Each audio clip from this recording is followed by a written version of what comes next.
Maxaad ka taqaanaa 10 magaalo ee adduunka ugu khatarta badan? Annagoo bartan kuugu soo gudbin doonaa 10 magaalo ee ugu khatarta badan adduunka, kana bilaabi doonaa tan tobnaad kuna joojin doonaa tan koowaad. Magaalada kaalinta tobnaad ku jirta waa magaalada Cape Town, kuna taala dalka South Africa. Magaaladani waxay ku fiican tahay dalxiiska iyadoo leh xeeb aad u qurux badan iyo meelo dabiiciya, balse magaaladani waxay gashay liiska magaalooyinka ugu khatarta badan adduunka sababo la xiriira ammaan darrada ka jirta magaaladaasi. Magaaladani waxay xarun u tahay burcadda, shuftooyinka iyo maafiyada, iyadoo ay ku badan yihiin dilalka qorshaysan. Inkastoo aynu ka warhayno dalkan South Africa inuu iska hawl badan yahay. Magaalada kaalinta sagaalaad ku jirta waa magaalada Baghdad, ahna caasimadda dalka Ciraaq. Magaaladani waxay ka mid tahay magaalooyinka ugu faca weyn galbeedka Aasiya, iyadoo ay ku nool yihiin dad ku dhow 8 milyan. Sida la sheego war ay soo saartay wakaaladda u qaabilsan UN amba qaramada midoobay dhinaca wararka ayaa waxay sheegaysaa in dadka ku nool magaaladaasi xaaladooda caafimaad iyo tan dhaqaalaba ay aad u liidato. Taasina waxay sababtay in ay kor u kacaan afduubka, dilalka iyo in ay qaxaan shacabka magaaladaasi iyagoo u qaxaya magaalooyin kale si ay u helaan ammaan tan ay ku nool yihiin dhama. Hadda waxaa kaliyaad arki kartaa magaalada Baghdad waa burburka iyo haraaga guryihii ay lahaayeen shacabka Baghdad. Magaalada kaalinta 8aad ku jirta waa magaalada Caracas, kuna taala dalka Venezuela. Magaaladani waxay muhiim u tahay dalka Venezuela, hase yeeshee waxay ku guul daraysteen inay sugaan ammaankooda. Mas-uuliyiinta dalka ka taliya waxaa lagu eedeeyaa inay ka mas-uul yihiin ammaan darrada ka jirta magaaladaasi, mana jirto boolis la tacaala xaaladda magaaladaas. Kii sharci ahaana hadalkiisa daaba.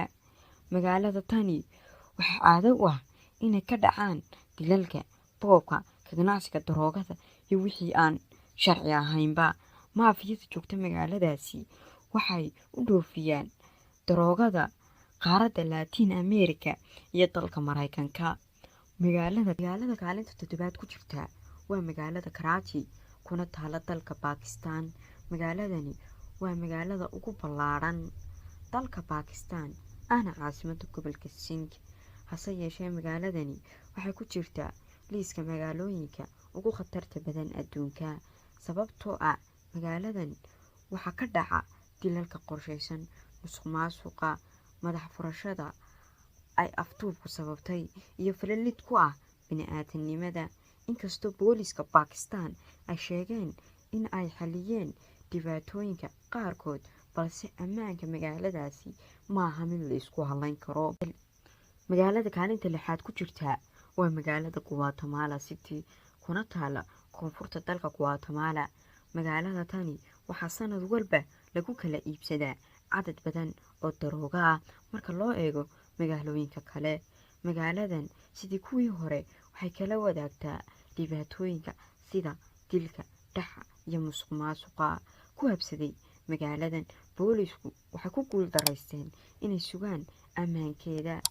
Shacabka ku nool magaaladaasi ammaan darradiiba waxaa u raacay sixad darro amba caafimaad darro. Magaalada kaalinta 5aad ku jirta waa magaalada Guadalajara, kuna taala dalka Mexico.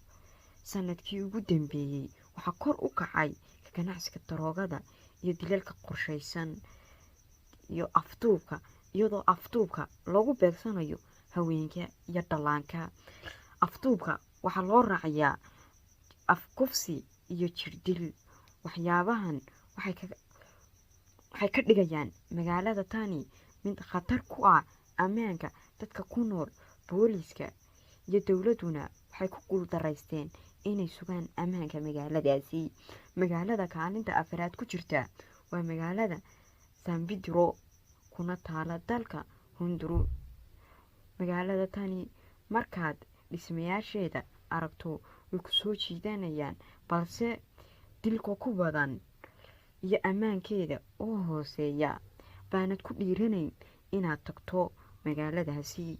Magaaladan iyadoo ay kuwii kaleba kana siman tahay dhibaatooyinka sida dhac, boobka, kufsiga iyo wixii la mida baa waxaa u dheeraaday tan boolis tayadoodu liidato, iyagoo aan haysanba agab ay ku howlgalaan.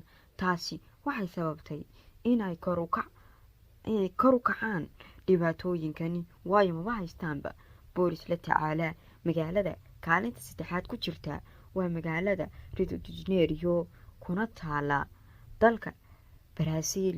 magaaladani waa magaalada labaad ee ugu weyn dalka Brazil, ahna magaalada lixaad ee ugu ballaaran qaaradda Ameerika. waa magaalo qurxoon dhinac walba, dalxiiska sayaashuna ay jeclaystaan. hase yeeshee waxay gashay liiska magaalooyinka ugu khatarta badan adduunka, iyadoo ay hooy u tahay maafiyada kuwa daroogada ka ganacsada. magaalada kaalinta labaad gashay waa magaalada Acapulco, kuna taala dalka Mexico. dalkan Mexico wuxuu noqday dalka kaliya ee laba magaalo ka galeen liiska magaalooyinka ugu khatarta badan adduunka. magaaladani waxay gashay liiska magaalooyinka ugu khatarta badan adduunka. waxay leedahay xeeb aad u qurux badan oo soo jiidata dalxiisayaasha, balse waxaanay ka warhayn ammaan darrada ka jirta magaaladan, iyadoo ay kufsiga, dilalka iyo ka ganacsiga daroogadu ay tiro beeleenba sanadadii ugu dambeeyey. magaalada kaalinta koowaad gashay waa magaalada Kabul, ahna caasimada dalka Afghanistan. magaaladani waxay ka mid ahayd waayadii hore magaalooyinka ugu nabdoon adduunka ka hor duulaankii Ruushka, iyadoo aynu ka warhayno hadda xaalka ay ku sugan tahay magaaladani. Maraykanku markii uu kusoo duulay sanadkii 2003 kadib markii magaaladani hoy u noqotay ururka Al-Qaacida, iyadoo ururka lagu eedeeyay inuu ka dambeeyay weerarkii lagu qaaday sararkii mataanaha ee Maraykanka 11 Sebtembar. xaalkuba uu kasii daray magaaladaasi. haddaba daawade, magaaladeebaa ku qorshaysanayd inaad dalxiis u tagtid markaad warbixintan aragtay aad ka walaacday? halka hoose commentiga noogu wadaag. waxaan kaga tegayaa sidaasyo amaana Allah.